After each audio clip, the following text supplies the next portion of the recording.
At the beginning of the week, as the waters in the River Severn began to rise and people in Tewkesbury braced, as we have so many times before, for a great flood, I must admit to feeling quietly confident. Our house, a late Georgian terrace sandwiched between the river and the ancient abbey at the southern edge of the old town, was flooded once before in 2007. Back then, we were entirely unprepared. It had poured with rain for what seemed like weeks, but the flood itself happened very suddenly, tumbling through town, not from the river but from the Cotswold Hills above. We had no defenses around the house and water came gushing into the kitchen. At its peak, it was about 4 feet deep. Then, we lived on the top floor for 6 months and spent £60,000 repairing the damage, most of which we eventually got back on insurance.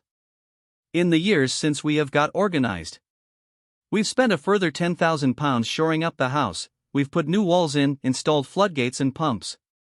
We've raised everything in the kitchen so that every unit, all white goods and the aga are all a good few inches above the ground.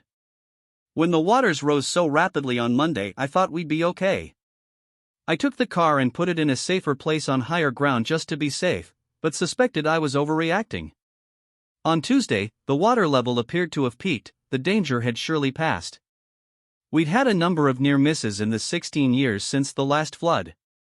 This looked set to be another. Then quite suddenly, on Wednesday afternoon, all hell broke loose.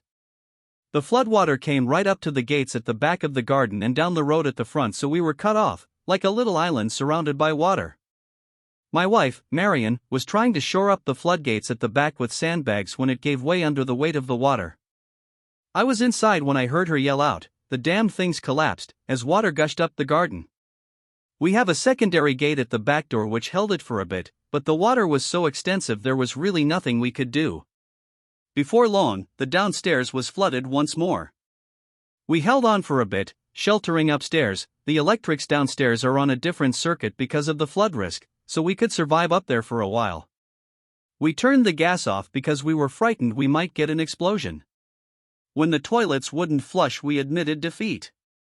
The fire service helped us to evacuate. I'm 75 and suffer from mobility problems, and my wife had a serious cancer operation last year, so neither of us is as fit as we once were. They were brilliant, helping us into the boat and ferrying us up the road. By that point, every house on the terrace was flooded out. I checked us into the one hotel in the town which is on a hill, and there we will stay for the foreseeable. Everyone has done a marvelous job of helping neighbors. On our street, a nice lad from the local school was shoring up all the fences. He couldn't have done more for us. And all the authorities we dealt with on the ground were so helpful. We do feel rather let down by the Environment Agency and the local authority, though. You feel they could have predicted this might happen and done more to defend Tewkesbury from such devastation. After all, this isn't a modern phenomenon.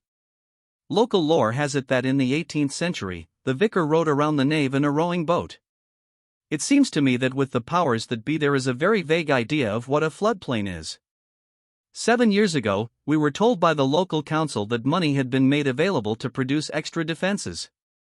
Unfortunately, that seems to have disappeared during the COVID period and the defenses never materialized. It doesn't help that while most little towns like ours might have one river running through them, we have 4, and they've all ended up in my sitting room.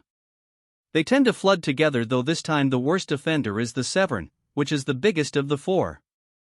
We haven't yet returned to the house to survey the damage, but we are trying to remain cheerful. We moved anything precious upstairs before the worst of it, though neither of us was strong enough to move furniture. It's tempting to sell up and move, but I fear we would struggle to sell our little house on the floodplain, however pretty it is. Instead, I suspect we will do as we did last time, clean it up and start again. In 2007, the insurance company provided us with M&S ready meals to keep us going in the makeshift kitchen we put together in a spare bedroom.